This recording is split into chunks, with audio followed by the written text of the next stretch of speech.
Halo semuanya, perkenalkan aku Nur Idra Ramadhani dengan NIM G00234140 dari kelompok B9. Kali ini aku akan membahas beberapa topik terkait dengan sistem nervosa dan spatial sense. Oke, lanjut yang pertama. Kita akan mulai dari topik terkait Brodmann area. Jadi teman-teman, kita kan udah tahu bahwasanya otak kita tuh fungsinya untuk mengintegrasikan, mengolah informasi, menyimpannya gitu kan. Nah, tapi sebenarnya di otak-otak kita, menurut si Brodmann ini, ada titik-titik khusus yang dimana dia tuh fungsinya lebih ke ini gitu, lebih ke A, lebih ke E, lebih untuk penglihatan, lebih untuk pendengaran gitu gitu. Nah, ini pembagiannya disebut sebagai area Brodmann.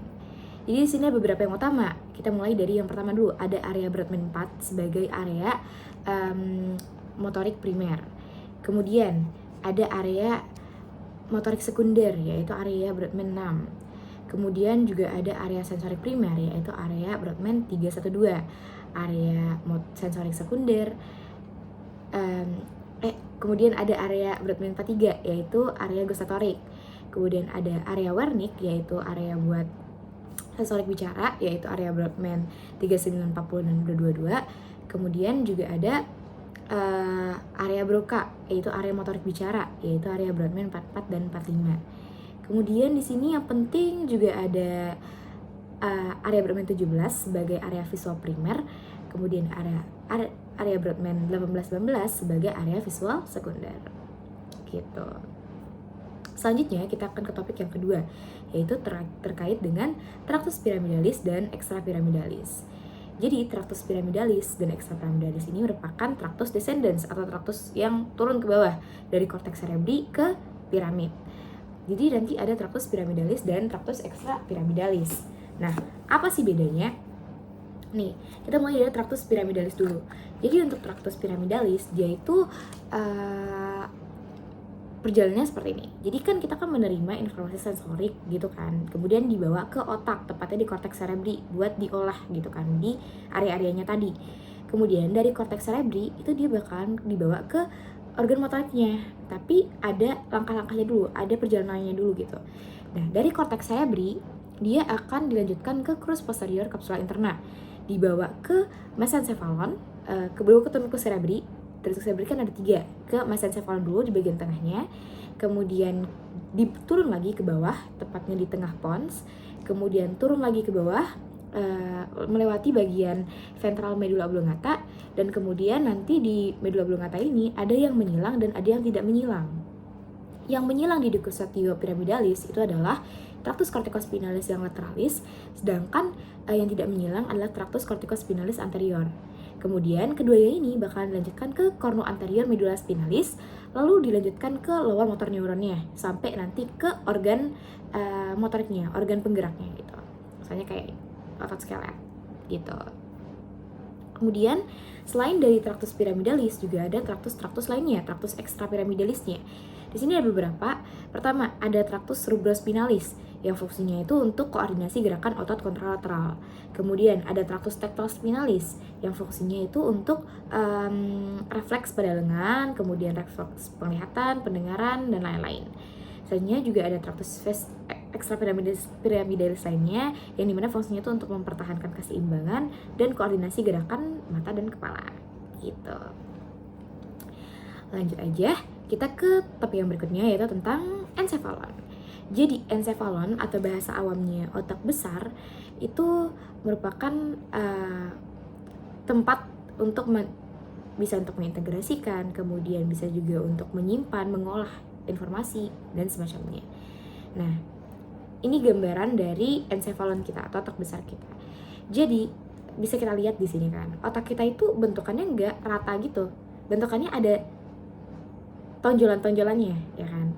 Tonjolan-tonjolan ini namanya adalah gyrus atau kalau jamaknya kita sebut sebagai jiri. Tapi kalau misalnya cekungan-cekungan yang masuk ke dalam itu kita sebut sebagai sulcus untuk yang dangkal, jamaknya sulci, dan visura untuk yang dalam gitu cekungannya. Di sini banyak banget jurus-jurus dan ada nama-namanya, banyak banget, bisa teman-teman baca masing-masing. Sulcusnya juga banyak banget, bisa teman-teman baca masing-masing. Terus kalau kita lihat dari superficial gini, ya kan, otak kita sebenarnya tuh ada kanan dan kiri, ya kan. otak kanan, otak kiri. Ini kalau di medical itu disebut sebagai hemisferium cerebri dextra dan hemisferium cerebri sinistra yang dipisahkan sama suatu cekungan yang dalam. Makanya kita sebut sebagai visura longitudinalis cerebri. Nah, tapi mereka ini nggak merta-merta terpisah gitu. Mereka dipisahkan juga sama suatu struktur yang disebut sebagai corpus callosum. Dia ada di dalamnya, di profundanya. Kemudian, kalau teman-teman lihat dari permukaan, otak kita itu terbagi atas lobus-lobus gitu. Ada 4 lobus yang bahkan terlihat dari permukaan. Ada lobus frontalis yang di depan ini, kemudian ada lobus occipitalis di belakang, kemudian di kanan kiri di lateral atas itu ada lobus parietalis, kemudian di bawahnya itu ada lobus temporalis, di mana fungsi-fungsi khususnya itu sebenarnya beda-beda gitu. Kalau lobus frontalis itu fungsinya untuk kerja otak yang kompleks kayak bernalar, kemudian berpikir gitu-gitu, itu utamanya di frontalis. Kemudian kalau misalnya parietalis, dia tuh lebih ke sensorik kayak touch atau sentuhan, kemudian sensorik lainnya tuh di lobus parietalis gitu. Kemudian kalau lobus occipitalis, dia fungsinya lebih ke penglihatan, vision, karena di situ ada area visual primer dan visual sekunder tadi kan. Kemudian kalau untuk yang temporalis itu fungsinya lebih ke auditory atau pendengaran. Tapi juga ada fungsi-fungsi tambahan lainnya. Kalau kita buka otak kita, lebih tepatnya kita buka si lobus temporalis ini, bahkan kelihatan 2 lobus tambahan, yaitu ada lobus insula dan ada lobus limbicus. Untuk lobus limbicus nanti fungsinya itu untuk emosi gitu. Gimana kita bisa masukkan emosi, kita bisa marah, kita bisa sedih, senang, itu di lobus limbicus gitu. Oke, next. Kita ke topik yang berikutnya. Oke. Jadi selain otak yang merupakan sistem saraf pusat, ada juga organ yang kedua, yaitu adalah medula spinalis. Jadi dari otak gede deh.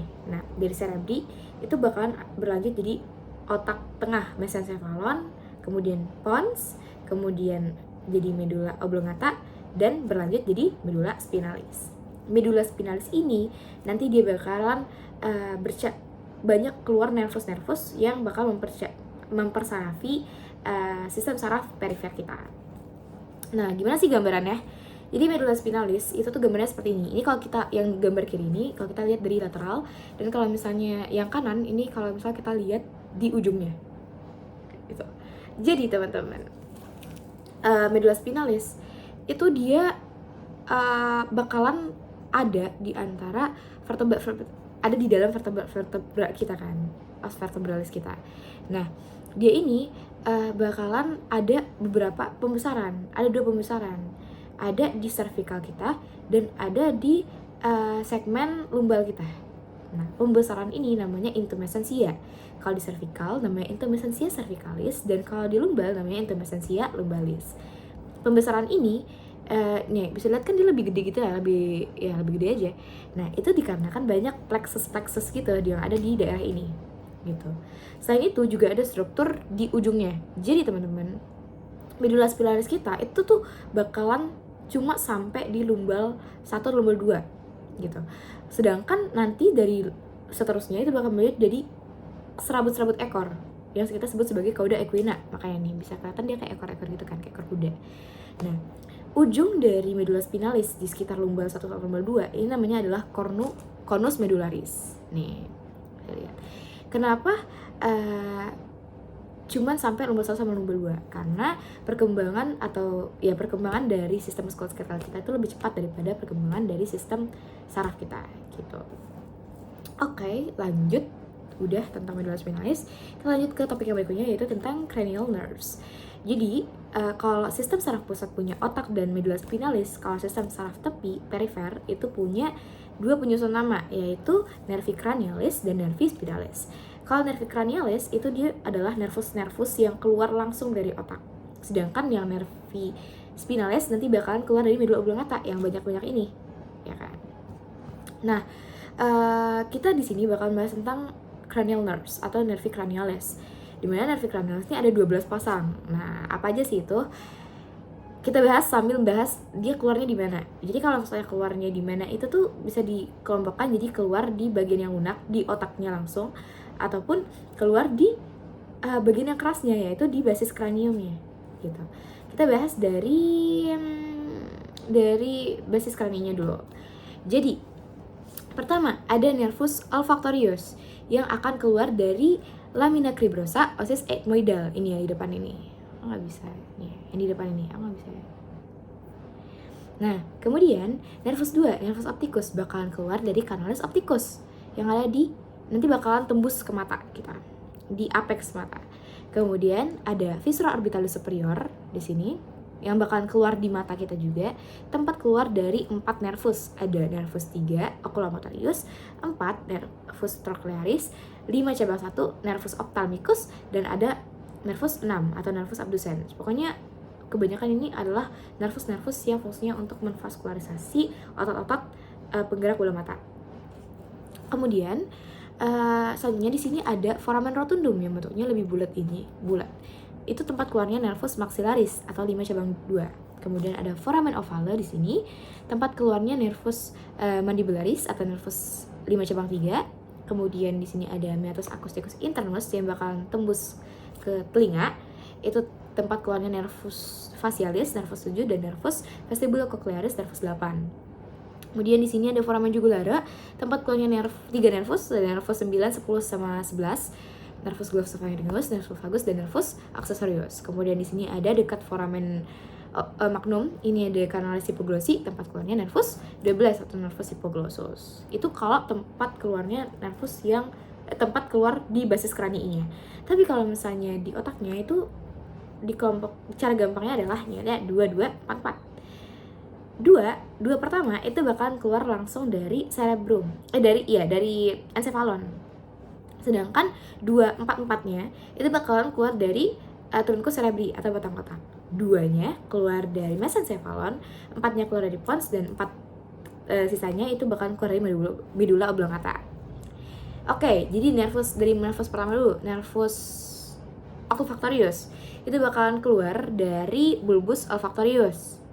Kemudian nervus kedua itu bakalan keluar dari chiasma opticum. Yang ini nih, chiasma opticum ya nggak bisa di ini.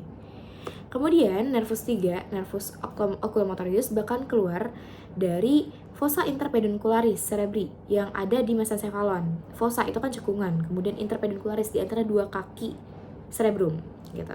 Yang ini. Kemudian ada nervus trochlearis, nervus 4 yang bakalan keluar dari caudal. Dia tuh satu-satunya nervus yang keluar dari belakang, dari posterior. Dia bakalan keluar dari caudal colliculus inferior. Kemudian nervus 5, nervus trigeminus yang gede ini bakalan keluar dari nervus dari brachium pontis.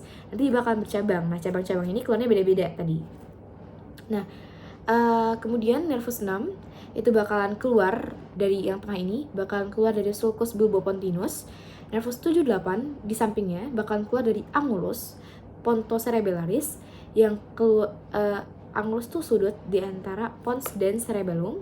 Kemudian nervus 9, 10, 11 bakalan keluar dari sulcus posterolateral, dia lebih belakang nih kan.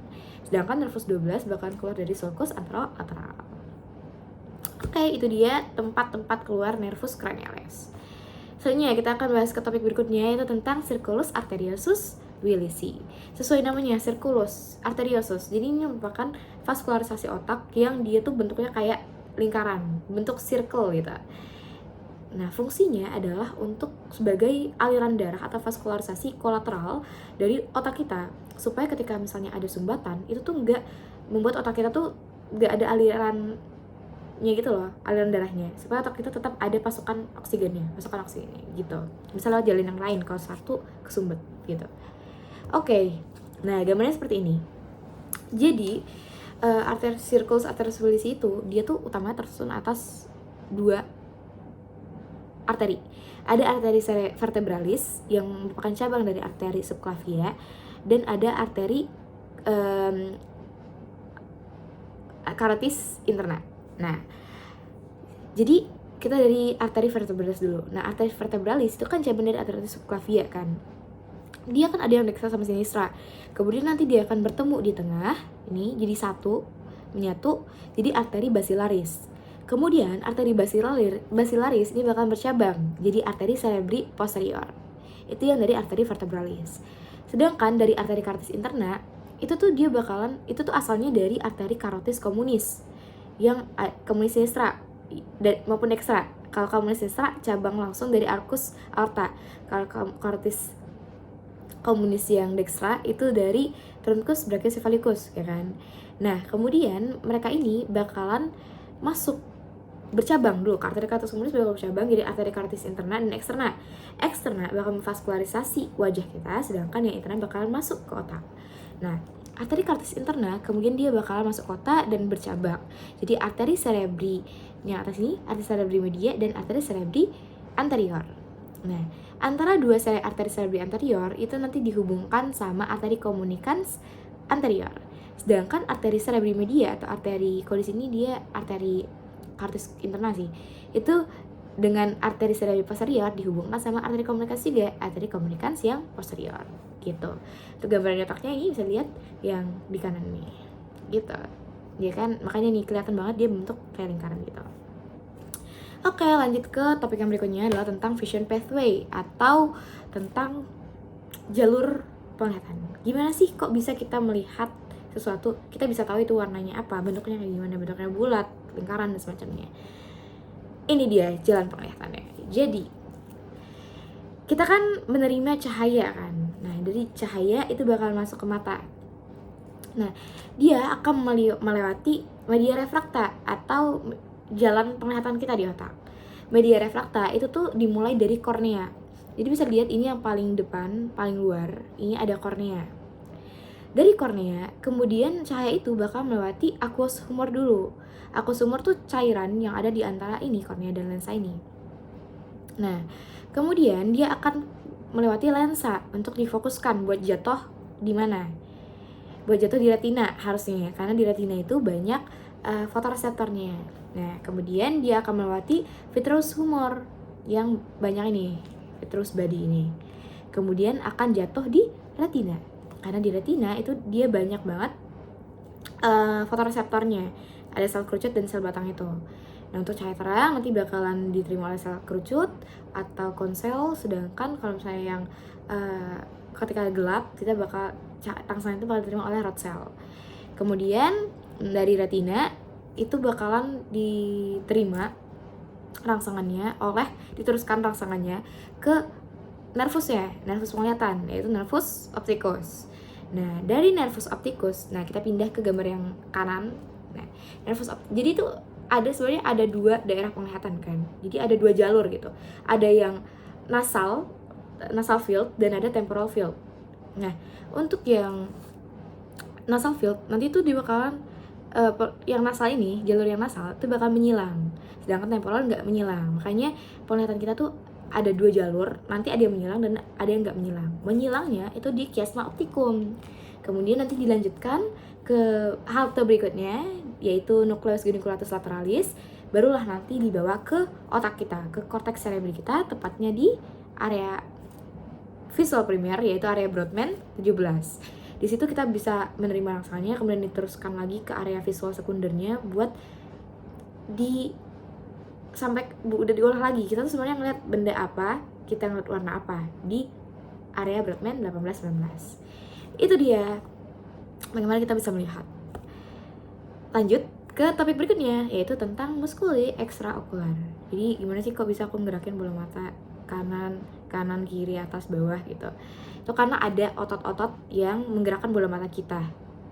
Otot ini apa aja? Jadi ada 6 tambah 1 jadi 7. Jadi kita mulai dari otot yang pertama, yaitu ada musculus levator palpebra superior, nih yang di atas ini. Sesuai namanya aja, dia levator palpebra. Dia untuk mengangkat levasi palpebra kita, kelopak mata kita. Jadi kenapa cuma ada yang superior? Karena kalau teman-teman sadar, kita tuh sebenarnya kalau merem sama ngedip, kita kedip-kedip ini, nah itu tuh yang ngangkat itu cuma yang atas doang, yang gerak tuh cuma yang atas gitu, makanya cuma satu. Terus muskulus yang lainnya, muskulus berikutnya itu ada muskulus rectus. Ada muskulus rectus superior untuk menggerakkan bola mata kita supaya gerak ke atas, kemudian muskulus rectus inferior buat ngeliat ke bawah, Kemudian musculus rectus medial buat gerakin bola mata kita ke medial nih. Nah, kemudian ada musculus rectus lateral buat gerakin bola mata kita ke lateral yang ini nih.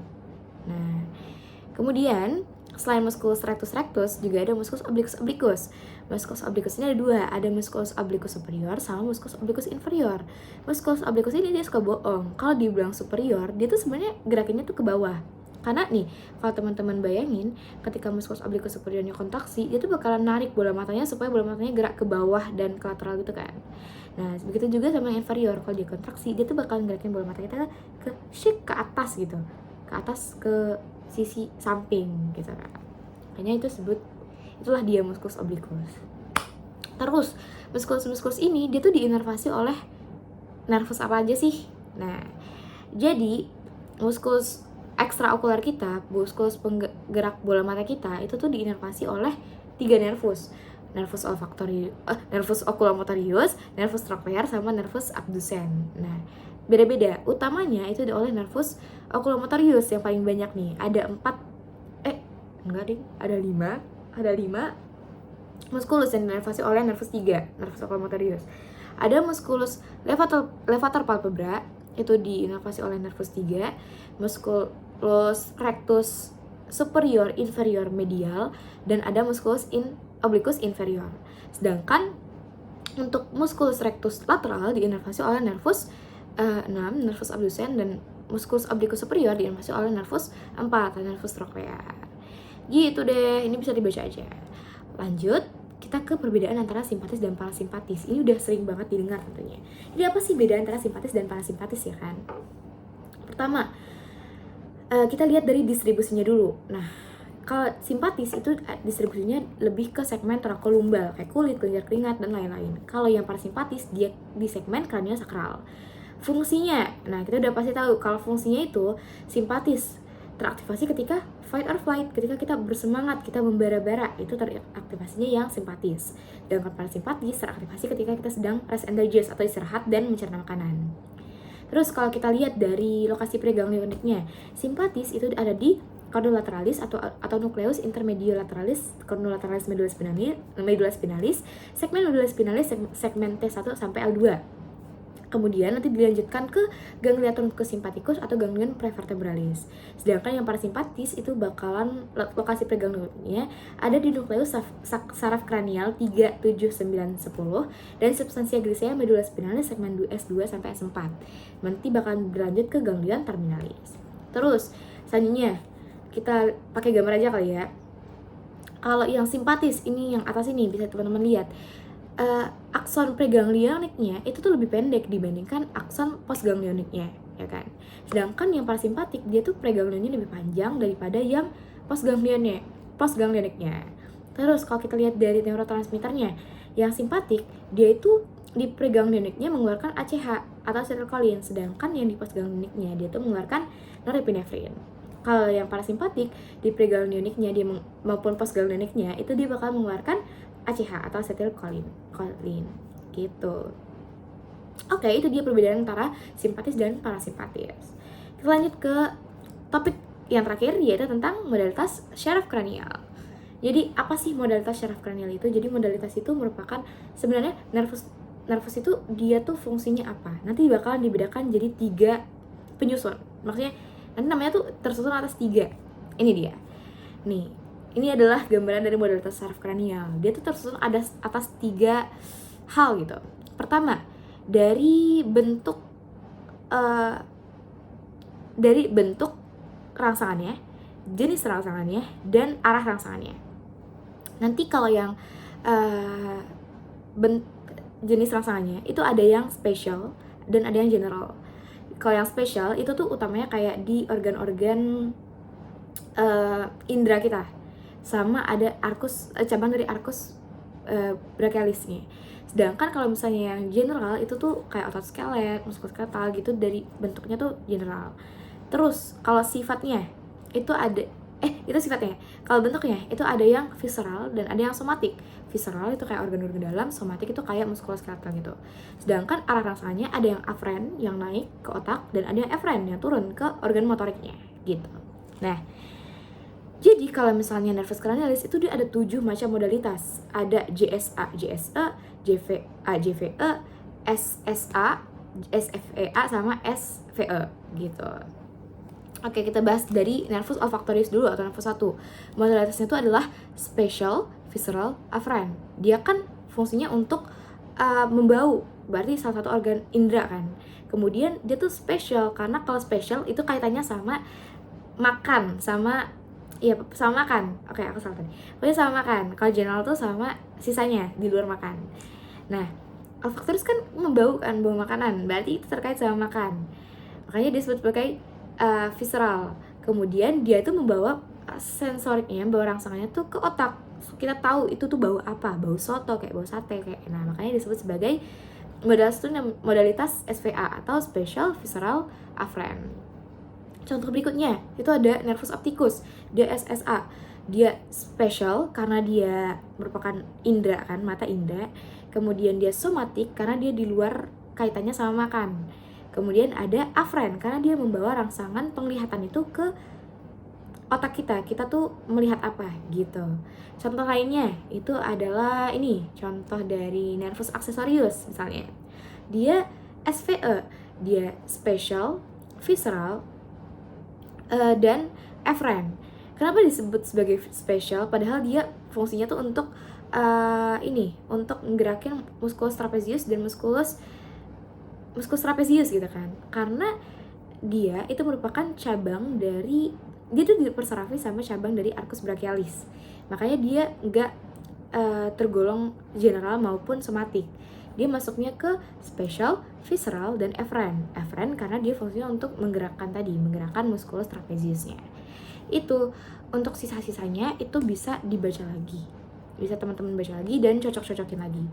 Kalau fungsinya kali ya, kalau kita bahas fungsinya aja. Nah, kalau nervus olfactorius fungsinya tuh untuk membau, mencium aroma gitu. Nervus opticus fungsinya sebagai fungsi mata sebagai penglihatan, kita melihat apa. Nervus oculomotorius, trochlear, dan abducens untuk fungsinya untuk menggerakkan otot bola mata kita. Nervus trigeminus nanti dia bakal mempersarafi muka kita, wajah kita, dimana dia akan bercabang jadi 5 cabang. 1 yaitu nervus ophthalmicus yang bakalan di bagian dahi gini. Kemudian nervus maxillaris yang akan mempersarafi di pipi sekitar sini, dan 5 cabang 3 yang nervus mandibularis yang mempersarafi di bawah ini. Itu.